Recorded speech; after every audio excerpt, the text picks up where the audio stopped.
This morning, the U.S. has no embassy operating in Sudan, a country on the brink of civil war. President Biden announcing that U.S. diplomatic personnel and their families have been evacuated from Sudan.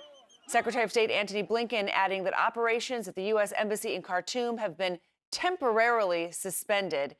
CNN's Sam Kiley is reporting on the situation from Djibouti for us. And Sam, how was the extraction of U.S. personnel carried out, and are officials saying why it was necessary?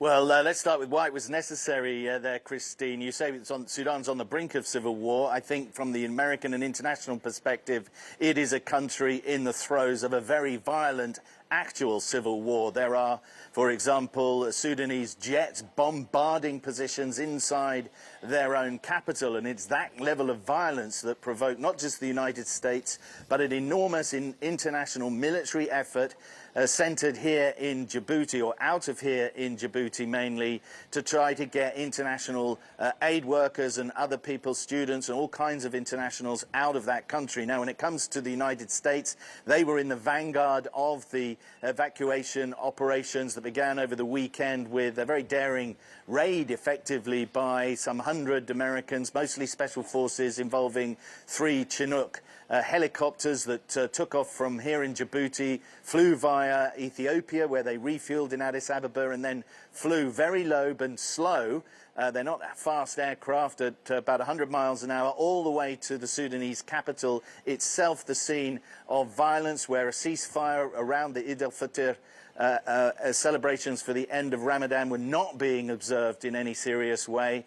They were able to pluck out just under 100 people, mostly embassy staffers, plus their families and a few internationals who were co-located with them, and take them out to safety initially in Ethiopia. On the back of that, an hour or two later, British Special Forces were on the ground.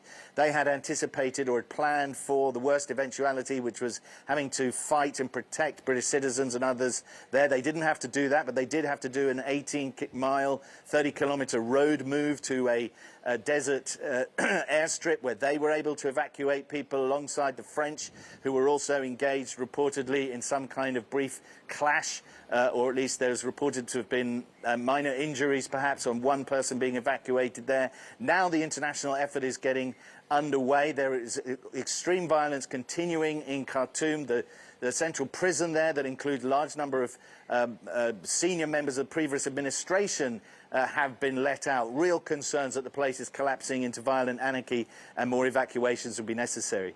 A battle for power in Sudan. At the heart of the conflict are these 2 men that are up on your screen right there. Sudan's military leader Abdel Fattah al-Burhan and the commander of the paramilitary Rapid Support Forces, RSF, Mohammed Hamdan Dagalo. Now, until recently, they were allies. They worked together to topple Sudan's former dictator, President Omar al-Bashir, in 2019. And played a crucial role in orchestrating the country's military coup in 2021. But tensions arose over how to integrate the RSF into the country's military as part of plans to restore civilian rule. So the key question here is, who would be subordinate to whom under this new hierarchy? Well, sources tell CNN that these hostilities are the culmination of what both parties view as an existential fight for dominance. So that is how we got here. So joining us now, the White House's National Security Council spokesman, and that is Mr. John Kirby. John, thank you so much for joining us. I appreciate it. So you heard Sam Kiley there on the ground. The U.S. was able to successfully get diplomats out, calling it fast and clean. Why not do the same sort of operation with citizens? Can the U.S. carry out a large-scale operation like that for citizens?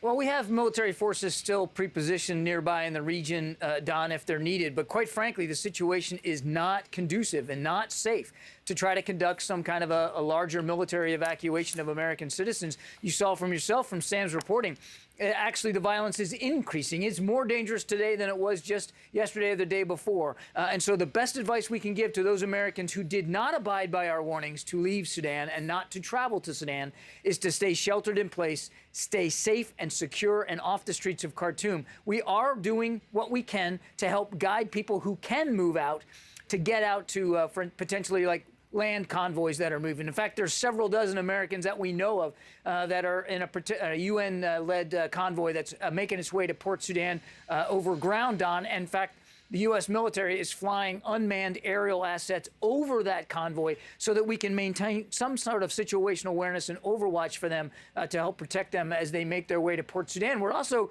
deploying naval assets to Port Sudan in the Red Sea in case Americans who get out to Port Sudan want to be transported elsewhere or need any kind of care. All right, that's in case on their own, but I just have to ask you because, you know, this fast and clean mission, you're saying that it's dangerous there, and we did hear it's dangerous in Sam's reporting, but Sudan's military chief said on Saturday morning, John, that his troops would help evacuate U.S. diplomats and citizens. He said, and citizens, but the U.S. Embassy said that it was too dangerous.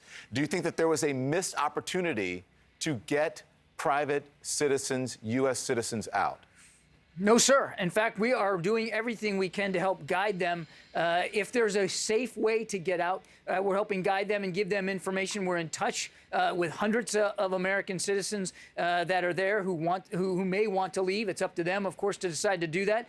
We're doing the best we can to give them the information that they need, that they can rely on, and to do so safely. But honestly, the fighting in Khartoum is not in a situation where we would want people moving about too freely or too aggressively right now. The safest thing for many Americans to do who didn't get out when they were warned to get out is to stay safe right now and see if the situation can improve. In the meantime, Don, and I know I'm running on here, but we are working closely with both military factions and these leaders, General Hamedi, General Burhan, to get them to put down their arms and abide by a ceasefire they both say they want so that the conditions can be more safe. Okay, so you said you were in touch with hundreds, but there are about 16,000 or so people who have to get out of this country. Are you able to, you're not able to get in touch with all of them, right? Well, Don, I want to push back on this idea that there's 16,000 Americans who want to get out. We don't have firm estimates of the exact number of Americans, citizens who are in Sudan. They don't have to register with us. They don't have to tell us that they're there. We think the vast majority of these American citizens in Sudan, and they're not all in Khartoum, are dual nationals. These are people who grew up in Sudan, who have families there, work there, businesses there, who don't want to leave. So I think we need to be careful about that number. There's a much smaller population of American citizens who don't work for the government but work with partner agencies like the American School or Fulbright Scholar Program that we are in touch with, and we're trying to get them the best information we can to get out. And as I said, several dozen we know today are in that UN convoy heading to Port Sudan. Okay, so we talked about how dangerous it is. Is the U.S. in contact with either of these leaders of these factions that are fighting? Yes. And there are efforts by the U.S. to de-escalate or mediate. 100%, Don. We've been in touch with them almost every day since the beginning of this crisis. The fighting really started a week ago Saturday. We've been in direct touch with them at various levels, Don, not just at the State Department, but even our senior military leaders have been in touch with them because these are two military men to try to get them to, again, abide by the ceasefire they both say they want. What about the president telling them to stop? We have been communicating with both leaders, again, at various levels, and we'll continue to do that. Okay, is there anything that can be done to target the leaders to get them to stop the fighting, like sanctions, targeting their wealth, etc.? We have a lot of tools at our disposal, and we're sort of working our way through that right now. But again, the focus is making sure that we get the ceasefire in place, we get the violence to stop, we get the tensions de-escalated so that you can, again, have those kinds of conversations going forward. I don't want to get ahead of decisions we haven't made yet. Our focus is really getting the violence down and helping get those people who want to leave Sudan to be able to do so safely and provide them the best options and information to do that.